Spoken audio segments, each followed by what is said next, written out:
எல்லாரும் சுப்பிரமணியபுரம் படம் பார்த்துருப்பீங்க.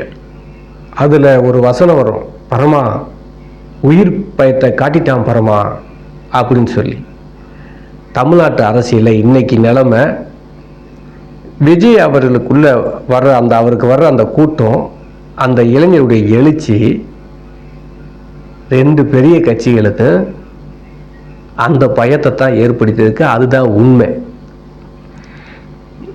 நிறைய டிவி விவாதங்கள்லாம் நம்ம பார்க்குறோம். மரியாதைக்குரிய பல ஆண்டுகள் அனுபவம் வாய்ந்த பத்திரிகையாளர்கள், நெறியாளர்கள், அரசியல் விமர்சகர்கள், ஒருத்தர் காட்டாறு மாதிரி அடிச்சுட்டு போயிடுவார்னு சொல்கிறாரு, இன்னொருத்தர் கணிக்கவே முடியல அப்படின்றாரு. இப்படி பெரிய பெரிய சீனியர் பத்திரிகையாளர்களை கணிக்க முடியாத அளவுக்கு விஜய் அவருடைய எழுச்சி இருக்கு இந்த அரசியல்ல. இதுவே விஜய் அவர்களுக்கு வெற்றி தான். அந்த மரண பயத்தை கொடுத்துட்டார்ல, தோல்வி பயத்தை கொடுக்கறது இருக்குல்ல, போருக்கு செல்ல முன்னாடியே பிரேஸ்மத்தத்தை ஆற்றுறது இருக்குல்ல, அதை 100% அவர் செஞ்சிட்டார். So great. அரசியலுக்கு வந்தால் அப்படித்தான் இருக்கணும். ஐயா விஜயகாந்த் அளவுக்கு கூட இந்த அளவுக்கு கலைஞர் ஐயாவையும் ஜெயலலிதா அம்மாவையும் ஆட்டம் காண வைக்கல அந்த காலகட்டத்தில். ஒருவேளை அவங்க 2 பேரும் பெரிய தலைவராக இருந்ததுனால கூட இருக்கலாம், ஆட்டம் காணாமல் இருந்திருக்கும். இப்போ அவங்க ஜெயலலிதா அம்மா மாதிரியோ ஐயா கலைஞர் மாதிரியே இல்லை, ஐயா ஸ்டாலினோ எடப்பாடி ஐயோ இல்லை, இவங்க ஒரு மாதிரியாத்தான் இருக்கு. அந்த அளவுக்குலாம் கிடையாது 2 பேருமே. அப்படிங்கிறதுனால விஜய் போன்ற ஒரு மாஸ் ஹீரோ என்ட்ரி ஆகும்போது கொஞ்சம் கலகலக்கத்தான் செய்த அரசியல் வட்டாரம் ஒரு மாதிரியாக மந்தமாகவே இருக்கு.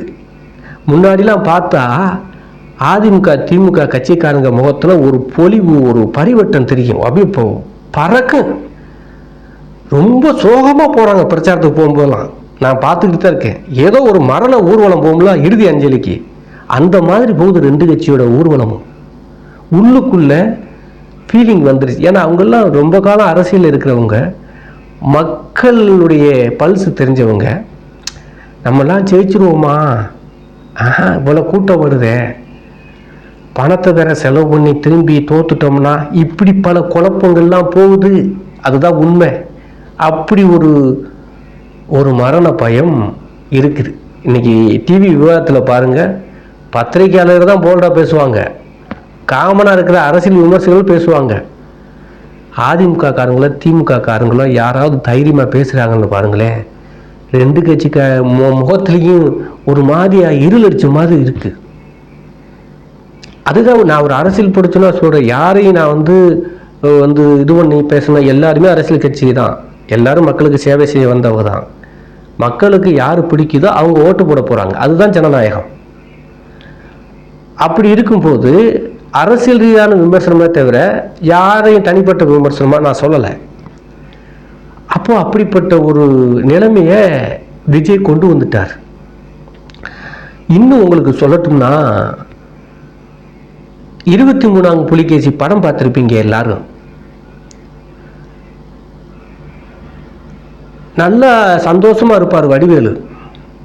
திடீர்னு ஒருத்தர் ஓடி வந்து இந்த மாதிரி ஒருத்தர் போருக்கு வரான்னு சொல்லி அவர் பேரை சொல்லுவாப்புல, தியாகு, அவர் மன்னராக இருப்பார். அவர் போருக்கு வரான்னு சொன்ன உடனே என்ன போறா அப்படின்ட்டு தடுமாறி வடிவேலு எந்திரிப்பார். எதுக்கு போர் அப்படின்னோட, இந்த மாதிரி தூது அனுப்பின புறாவை வறுத்து தின்றதுனால வந்து கத்திக்கிட்டு இருப்பாப்புல அவர். என்னடா போர், நான் யாருக்குமே எந்த கெடுதலும் பண்ணேன், எனக்கு எதுக்கு போர்லாம் அறிவிச்சுக்கிட்டு ரொம்ப கொதிப்பார். அந்த பதட்டத்தில் இப்படி ஒரு பக்கம் போவார் வடிவேலு, அது பாதாள கிணறு அப்படிம்பாங்க. அப்படியே ஷாக்காகி நிற்பார். திருப்பி இந்த பக்கம் போவார், அது வந்த வாதை, அப்பவும் அமைதியாக நிற்பார். கடுப்பாகி போய் அந்த டோரில் ஒரு சின்ன சக்கரை மாதிரி ஒன்று இருக்கும், இப்படி கிளச்சிக்கிட்டு பார்க்கறது, அதை சுற்றிக்கிட்டே நிற்பார். ஒரு புறாவுக்கு போறா, பெரிய அக்கப்புறாவில் இருக்கு அப்படின்னு சொல்லிட்டு அந்த படை வீரர்களை தயார்படுத்துவார். அழப்படாது, அதில் ஒருத்தன் அழுவான், அழப்படாது, என் இனமடா நீ அப்படின்னு சொல்லுவார் இல்லையா. வாழை எடுத்து அப்படி ஏட்டுவார், உடஞ்சி விழுகும். மனோபாலா அதில் நடிச்சிருப்பார். என்னடா இது, உடஞ்சி விழுகுது அப்படின்னு பார்த்தா அத்தனை இன்ஸ்ட்ருமெண்ட்டுமே தப்பாக இருக்குது. உடனே அவருக்கு ஒரு தண்டனை கொடுப்பார், பிடிச்சி உள்ளே போட்டுருவாங்க அவர் மனம் அந்த இதை செஞ்சவர் ஆசாரி. ஸோ இப்படி ஒரு சீனில் அந்த வடிவேலு தவிச்சிருப்பார். போருக்கு வந்துட்டாங்க, வாசலில் கத்திக்கிட்டு இருப்பார் தியாகு, வறுமைக்கு பிறந்தவனே, தூது அனுப்புன புறாவை வறுத்தாட தும்பாய் அப்படின்னு சொல்லி கத்துவார். என்ன போட்டுன்னு தெரியாமல் லேட்டு வேற ஆகிக்கிட்டு இருக்கு. நீட்டு பார்த்தா ஆயுதங்கள் வேற ஒடிஞ்சு விழுகுது. ஒருத்தன் அழுதுகிட்டு இருக்கான். இவரால் ஒன்றும் பண்ண முடியாது. வேற வழி இல்லாமல் வெள்ளைக்கொடியை காட்டிக்கிட்டு அப்படியே ஆடிக்கிட்டே சமாதான கொடியை வச்சு அந்த இதை முடிச்சிருப்பார். அந்த சீன் முடியும். அவர் படுத்தே காலில் வந்து படுத்துருவார். படுத்தே விட்டானையா அப்படின்னு சொல்லி மிரட்டி விட்டு போயிடுவார். அந்த வடிவில் அந்த காட்சியில் ஒரு பதட்டம் இருக்குல்ல, அதுதான் இன்னைக்கு அரசியல் கட்சிகளுக்கு இருக்குது. அதுதான் உண்மை. ரொம்ப வீராப்பாலம் பேசினாங்க, ரொம்ப ஒன்றும் சவுண்டே காணோம். நீங்கள் பாடுங்களேன், இப்போ யாராவது பேசுகிறாங்கன்னு பாருங்களேன், அதிமுகவில் திமுகவில் அப்படியே ஒரு மாறிய தமிழ்நாடு நிசப்தமாக நிலவுது. இதுதான் அரசியலில் ஒரு மாற்றம் வரும், ஒரு நாள் வரும், யாரோ ஒருத்தர் வருவான் மக்கள் சக்தியோட அப்படிங்கிறது இயற்கை. எத்தனை ஆண்டுகள் மக்கள் நமக்கு வந்து இந்த பதவியில் இருக்கிறதுக்கு நம்ம கட்சி ஆட்சியில் அமைத்திருக்காங்க. அப்போ நம்ம சரியாக செயல்படணும், மக்களுக்கு தேவையானதை கரெக்டாக செய்யணும் அப்படிங்கிற எண்ணத்தோடு அரசியல் தலைவர்கள் இருந்திருந்தால் தோற்றவங்களோட பயம் வராது. மக்கள் மீது நம்பிக்கை இல்லை அப்படின்னா நம்ம நல்லது செய்யலை, அப்போ மக்கள் நம்மளை நம்பலை, நம்ம தோற்றுருவோமோ அப்படிங்கிற அச்சம் நிலவிருச்சு. ஸோ இது எதை காட்டுது அப்படின்னா, விஜய் அவர்கள் பணம் கொடுக்க போகிறது கிடையாது, அது மாற்றமும் கிடையாது. ஆனால் மக்கள் விஜய்க்கு தான் போடுவாங்க. வேறு கட்சிக்காரங்க ஓட்டுக்கு பணம் கொடுத்தா கூட பணத்தையே வாங்கினாலும் அந்த கட்சிக்கு ஓட்டு போட மாட்டாங்க. இது அந்தந்த கட்சிக்காரங்களுக்கு தெரியும். இப்போ என்ன பண்ணுன்னு தெரியாமல் தவிச்சுக்கிட்டு இருக்காங்க. பணம் கொடுத்தா ஓட்டு போடுவாங்களா? பணத்தை வாங்கிட்டு விஜய்க்கு ஓட்டு போட்டா? அப்போ இவ்வளோ பணங்கிறது என்ன? ஒரு ஆளுக்கு 500,000 வச்சா கூட பல கோடி தேவை. ஒரு தொகுதியில் 3 லட்சம் வாக்கு இருக்கு. என்னாச்சு? 500 ரூபா வச்சாலும் 3 லட்சம் × 500, ஆனால் 1.5 லட்சம் வாக்கு இருக்கட்டுமே, 1.5 லட்சம் × 500 பெருக்கி பாருங்க, எங்கேயோ போயிடும்.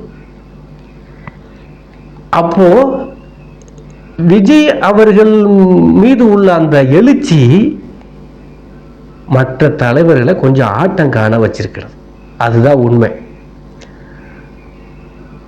இந்த ஆட்டம் காணுறது இருக்குல்ல, இவ்வளவும் பாருங்க, மாறி மாறி விளம்பரம் கொடுத்துட்டு இருக்காங்க. 2 பெரிய கட்சிகளுமே யூடியூப்ல எந்த வீடியோ தொட்டாலும் விளம்பரம் தான் வந்துகிட்டு இருக்கு. விஜய் அவர்கள் கூட 2 நாளைக்கு ஒரு தடவை தான் அவர் பிரச்சாரத்துக்கும் போறாரு. சரி, திடீர்னு ரத்தம் ஆயிடுது, அது கூட்டம் அதிகமானனால இந்த கரூரில் நடந்த மாதிரி எதுவும் நடந்தக்கூடாதுன்னு சொல்லி முன்னெச்சரிக்கையில் அவர் நிப்பாட்டிடுறார். அது ஒரு நல்ல எண்ணம் அவருக்கு, அதனால நிப்பாட்டுறார். இப்படி இதையெல்லாம் மீறி மக்கள் அவருக்கு ஓட்டு போட தயாராக இருக்கிறாங்க. ஸோ இந்த தேர்தலில் 2 பெரிய கட்சிகளுமே ஒரு தடுமாற்றத்தில் இருக்குங்கிறதா உண்மை. பணம் செலவு பண்ணாலும் நமக்கு வாக்கு விழுவுமா அப்படிங்கிற எண்ணமும் இருக்குது. பணத்தை கொடுப்போமா நம்பி, இல்லை கோடிக்கணக்கில் போயிருமே அப்படிங்கிற எண்ணமும் இருக்குது. இந்த ஒரு வைத்தறிச்சு, இந்த என்ன சொல்றது, இந்த ஒரு மாதிரியான சித்திரவதையை உருவாக்கிட்டாப்புல இல்லை விஜய். கண்டிப்பாக அது ஒரு சக்ஸஸான பொலிட்டிஷியன் தான். ஆனால் ஃபஸ்ட்டு சொன்ன மாதிரி உயிர் பயத்தை ஏற்படுத்திட்டான் பாருமா அப்படின்ற மாதிரி, தோல்வி பயத்தை ஏற்படுத்திட்டான் பாருமா அப்படின்ற மாதிரி ஒரு சூழலை தமிழ்நாட்டு அரசியலில் விஜய் அவர்கள் உருவாக்கியிருக்கிறார் என்பதுதான் உண்மை. நான் ஒரு அரசியல் படித்தோன்னா என்னோட கணிப்பு, பதற்றத்தில் கட்சிகள் இருக்கின்றன. ஏனென்றால் எந்த எதிர்பார்ப்பும் இல்லாமல், பணமும் வாங்காமல், முழுக்க 100% கிட்டத்தட்ட 40% பேர் 40% வாங்குற அளவுக்கு விஜய் அவர்களுக்கு ஓட்டு போட தயாராகி விட்டார்கள் மக்கள். இதுதான் உண்மை. இதில் வெறும் இளைஞர் மட்டும் வாக்கு இருக்குது அதெல்லாம் கிடையாது. கமர்ஷியலாக எல்லாருமே முதியவர்கள் இளைஞர்கள் அப்படி கமர்ஷியலான வாக்கே வர்ற மாதிரி இருக்குது. இது கண்டிப்பாக அது 2 கட்சிகளுக்கும் அது தெரியாமலாம் இருக்காது. உளவுத்துறை மூலமாக போயிருக்கு ரிப்போர்ட்டு. அதனால் அது என்ன மாதிரி முடிவு எடுக்கிறது, என்ன ரிசல்ட் வரும் அப்படிங்கிற ஒரு பதட்டம் எல்லா கட்சிகளுக்குமே இருக்குங்கிறது தான் உண்மை. பார்க்கலாம் என்ன நடக்குன்னு. இந்த வீடியோ பார்க்குறவங்க அந்த 23ஆம் புலிகேசி அந்த காமெடியை பாருங்கள். என்ன நிலைமையில் அவங்க இருக்கிறாங்கிறது உங்களுக்கு புரியும். நன்றி.